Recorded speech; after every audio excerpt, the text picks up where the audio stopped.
Assalamualaikum warahmatullahi wabarakatuh. Alhamdulillahirabbil alamin. Alladzi arsala rasulahu bil huda wa dinil haq liyudhhirahu 'ala dini kulli walau karihal kafirun. Asyhadu an la ilaha illallah, asyhadu anna Muhammadan 'abduhu wa rasuluh. Allahumma shalli wa sallim ala sayyidina Muhammadin wa ala alihi wa sahbihi ajmain, amma ba'du.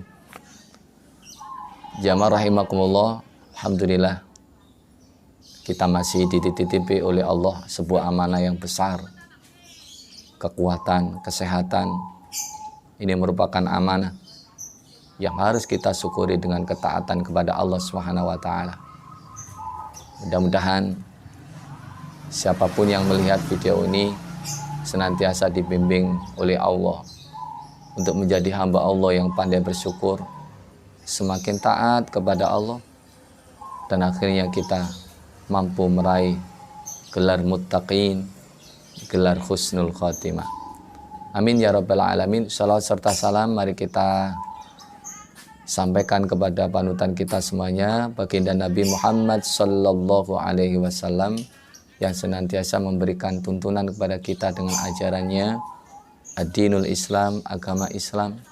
Mudah-mudahan kita menjadi umatnya Rasulullah yang benar-benar menjalankan syariatnya, dan kita diakui menjadi umatnya, dan kita bisa berkumpul dengan beliau di surganya Allah atas berkat rahmat Allah dan syafaatnya. Amin Allahumma amin. Allahumma shalli wa sallim ala sayyidina Muhammadin wa ala alihi wa sahbihi ajmain, amma ba'du. Jamaah rahimakumullah, ini adalah episode kedua tentang mereka yang tidak mau masuk surga. Mungkin kemarin kita sudah mengkaji bagaimana gambaran surga begitu sangat diidamkan oleh setiap orang. Seberapa dosa, sejahat-jahatnya manusia, semuanya pasti juga ingin menikmati surga. Ingin mendapatkan apa yang diberikan oleh Allah di surganya. Subhanallah. Maka dari itu Rasulullah memberikan barometer yang sangat sederhana kemarin. Kullu ummati yadkhulunal jannah. Seluruh umatku masuk surga. Illa man aba, kecuali orang yang tidak mau. Akhirnya para sahabat bertanya, ini hadis yang kami sampaikan kemarin. Wa man ya'ba, siapa yang tidak mau ya Rasul? Wa qala Rasulullah sallallahu alaihi wasallam, man ata'ani dakhala jannah wa man asani faqad aba. Barang siapa yang taat kepadaku maka dia masuk surga, tapi barang siapa yang durhaka kepadaku maka dia sesungguhnya orang yang tidak mau masuk surga. Itu sebagai muqaddimah, sebagai yang sudah kami jelaskan kemarin. Jamaah rahimakumullah, apa saja sebenarnya mereka-mereka yang tergolong yang tidak mau masuk surga? Kemarin kita sudah singgung mereka yang berkecanduan khamr, yang senantiasa mabuk-mabukan atau minuman-minuman keras. Kemudian yang kedua, mereka yang berani kepada orang tua. Kemudian yang ketiga, mereka orang-orang yang ngundat-ngundat atau senantiasa mengungkit-ungkit kebaikan yang telah dia lakukan pada orang lain. Tiga ini sudah kami jelaskan kemarin. Kemudian yang keempat, karena ini kelanjutan. Wa qala Nabi sallallahu alaihi wasallam, la yadkhulul jannah mutminu khamrin, la mu'minu bisikhrin, la qati'un. Tidak akan masuk surga pecandu khamr, kemudian orang yang percaya pada sihir atau ramalan, kemudian berikutnya adalah orang yang memutus silaturahim. Kita ambil dua, karena mutminu khamr sudah kita jelaskan. Mutminu khamr, dia tidak akan bisa masuk surga kecuali selama di dunia kemudian taubatan nasuha, berhenti total dan melakukan kebaikan dengan amal soleh. Kemudian yang keempat, siapa yang tidak ingin mau masuk surga? Yang kedua adalah mu'minu bisihrin, orang yang percaya pada sihir, orang yang percaya pada ramalan. Subhanallah, kita mungkin banyak, atau mungkin di antara kita terkadang kita melihat ramalan bintang kelahiran kita. Kemudian di situ ditulis cinta seperti apa, rizkinya seperti apa. Subhanallah, kalau kita percaya seperti ini tanpa kita sadar, berarti mengantarkan diri kita untuk tidak mau masuk surga. Yang benar seperti apa? Mending jangan dibaca, mending tidak tahu. Daripada tahu, ketika kita tahu bahwa kita mungkin celaka, kita mungkin akan sangat ketakutan. Ya, mending tidak tahu. Dan diiringi senantiasa kita mengharap kepada Allah, perlindungan kepada Allah. Kita berdoa, memperbanyak sedekah, amalan-amalan untuk tolak balak kita lakukan. Berdoa, itu salah satu sarana untuk merubah ketetapan Allah. Ketika kita subuh, kemudian kita mengangkat tangan, kita doa kunut. Di situ ada waqina bi rahmatika syarra ma qadait. Ya Allah, jagalah kami dengan rahmat-Mu atas takdir-Mu yang jelek, atas ketetapan-Mu yang buruk. Kita senantiasa setiap pagi kita minta kepada Allah agar kita diberikan ketetapan yang baik, yaitu dengan kita menengadah ketika sholat, atau yang kita kenal dengan doa kunut. Begitu juga dengan sedekah. As-sadaqatu tadfa'ul bala. Sedekah itu nolak bala. Nanti kita akan bahas lebih detail tentang sedekah. Nah, ini sarana agar kita benar-benar diberikan oleh Allah takdir yang baik, diberikan keselamatan oleh Allah Subhanahu wa taala. Maka kepercayaan kepada sihir, percayaan pada ramalan, subhanallah, itu tanpa kita sadar membuat diri kita terhambat untuk masuk surga. Loh, itu kan benar ramalan. Kadang benar. Maka saya jadi teringat ketika di Gontor dulu, ketika di pondok, ada pelajaran mutola'ah. Kitabnya Qiraatul Rasyidah. Di situ ada judul Kadzabal munajjimuna walau shadaqu. Intinya, peramal itu walaupun terkadang benar, itu tetap aja bohong. Tetap aja bohong. Kalau memang itu betul, kebetulan. Kalau itu salah, ya memang nggak tahu, karena memang itu memang benar-benar tidak tahu, karena rahasia Allah. Wa ma tadri nafsun madza taksibu ghadan. Seorang itu tidak tahu apa yang akan terjadi esok. Maka dari itu, jangan sekali-kali kita percaya pada yang satu ini. Daripada nanti kita amalan kita dilebur oleh Allah, amal soleh kita hilang lenyap begitu saja gara-gara kita percaya kayak gini.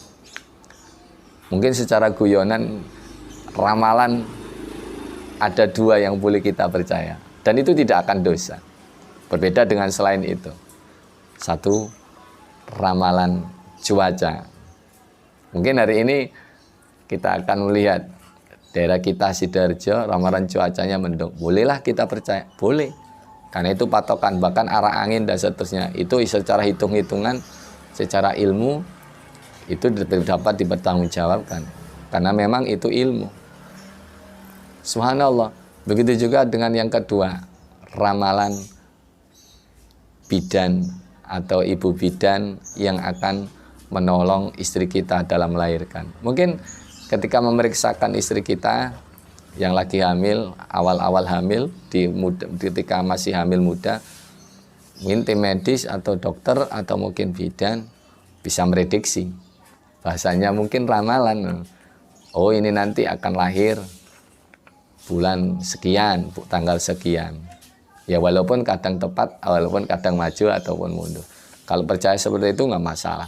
Tapi kalau kepercayaan pada ramalan orang yang belum tentu dia sendiri tahu nasibnya sendiri.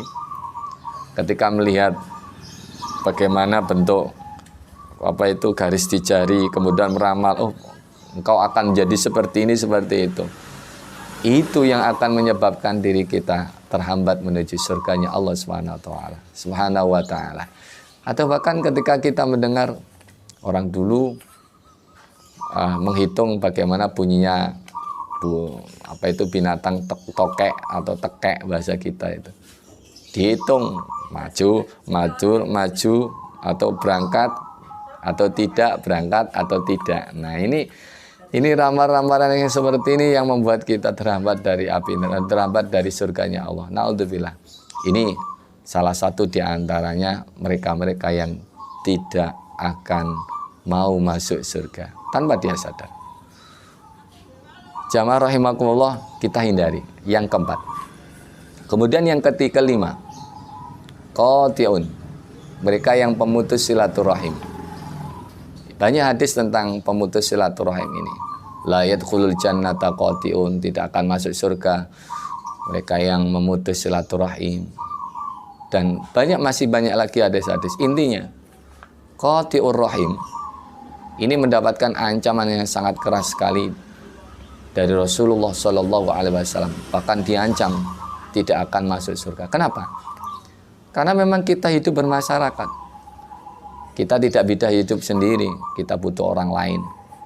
Dimanapun kita berada, keharmonisan ukhuwah Islamiyah itu yang sangat ditekankan. Terkadang di masyarakat gara-gara hal yang sepele, akhirnya jadi sebolong. Akhirnya gara-gara sederhana, sebenarnya masalah kecil, akhirnya saudara menjadi orang lain. Bahkan kebalikan, orang lain bisa jadi saudara, karena mungkin orang lain itu adalah orang yang kaya. Subhanallah, naudzubillah. Maka qati'ur rahim ini, tradisi kita sambung silaturahim, ada istilah mudik, ada istilah halal bihalal. Ini tujuannya salah satu diantaranya adalah biar tidak memutus silaturahim. Kalau dulu atau sampai sekarang, karena berhubung kita pandemi seperti ini, ada larangan mudik, nah, kita akhirnya silaturahim lewat via WA atau video call atau mungkin media sosial. Tapi sejelasnya tradisi kita, tradisi mudik ketika lebaran, ini salah satu indikasi bahwa kita itu ingin tetap nyambung silaturahim. Bahkan di tradisi di Jawa atau di kampung-kampung itu ketika sebelum hari raya ada istilah ater-ater. Ater-ater ini mungkin bahasa kita itu wewe. Yang muda memberikan makanan atau memberikan sembako atau memberikan apa aja buat yang dituakan. Itu salah satu diantaranya adalah tahabu. Salinglah memberikan hadiah, niscaya engkau akan saling mencintai. Dan diantaranya juga agar tetap sambung silaturahim. Dan ingat, orang yang mudah memutus silaturahim, dia tidak akan bisa masuk surga. La yadkhulul jannah. Maka sesungguhnya atau hakikatnya mereka itu tidak ingin masuk surga. Naudzubillah tsumma naudzubillah. Maka dari itu, siapapun yang melihat video ini, sebenarnya untuk apa kita tidak tegur sapa? Kita hidup ini sementara. Apakah kita tidak ingat ketika dulu, kalau yang saudara, dulu ketika kecil mandi bareng, ketika kecil disuapin bareng oleh ibu kita, ketika kecil kita lari-larian, kejar-kejaran, mainan bareng, bahkan ketika kecil pun kita tidur bersama-sama. Subhanallah, begitu mesranya. Kenapa ketika sudah besar, kenapa sudah berumah tangga, sama-sama berumah tangga, hanya gara-gara hal yang sepele kemudian kita seakan-akan tidak mengakui itu adalah saudara. Bahkan seakan-akan itu adalah orang lain, bahkan lebih ekstrim lagi, mereka adalah musuh kita. Subhanallah, na'udzubillah. Inilah yang sangat dikecam dan ada ancaman mereka seperti ini tidak akan masuk surga. Na'udzubillah, tsumma na'udzubillah. Maka dari itu yang sekarang lagi diam-diaman sama saudara, coba tengok lagi. Tengok lagi betapa romantisnya masa dulu. Adiknya yang sakit digendong. Bahkan adiknya ke sekolah diantar. Kenapa? Sang adik tidak mau tegur sapa pada kakaknya. Begitu juga kakaknya kenapa tidak mau tegur sapa ke adiknya. Insya Allah kalau kita ingat masa-masa lalu romantis bersama ketika masa kecil, subhanallah, silaturahim bareng dengan orang tua kita, duduk bareng, bahkan kita bercengkrama bareng, kita kejar-kejaran bareng, bermain-main bareng. Kenapa sekarang harus bermusuhan? Dan ingat, model yang seperti ini kalau meninggal untuk menjemput kematian biasanya akan sulit. Na'udzubillah. Faktanya banyak kejadian mereka-mereka yang mau meninggal selama masih ada ganjalan dengan saudaranya. Ternyata proses sakaratul mautnya itu begitu dahsyat dan begitu sulitnya. Na'udzubillah, summa na'udzubillah. Maka 2 poin ini setidaknya menjadi episode yang kedua. Nanti kita akan ketemu di episode yang ketiga tentang mereka tidak mau masuk surga.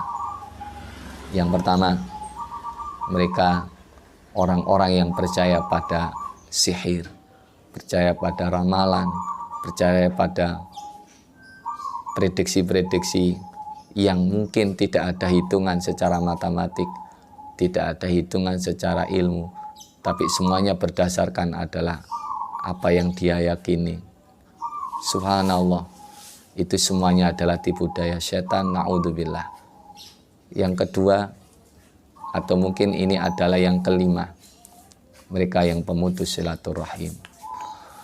Mudah-mudahan kita diselamatkan dari keduanya, sehingga kita mampu termasuk golongan yang mau masuk surga. Wa man ata'ani dakhala jannah. Barang siapa yang taat kepada Rasulullah, siapa taat kepada Allah dan Rasulullah, insya Allah akan masuk surga. Amin ya rabbal alamin. Aku qouli hadza wa astaghfirullah li wa lakum, innallaha ghafurur rahim. Saya mohon maaf kalau ada kesalahan yang saya ucapkan, barangkali ada yang menyinggung hati. Sekali lagi saya mohon maaf, tidak ada niatan. Yang jelas kita semuanya adalah ingin mencari kebaikan, keharmonisan, keselamatan dunia dan di akhirat. Subhanakallahumma bihamdik, asyhadu an la ilaha illa anta, astaghfiruka wa atubu ilaik. Assalamualaikum warahmatullahi wabarakatuh.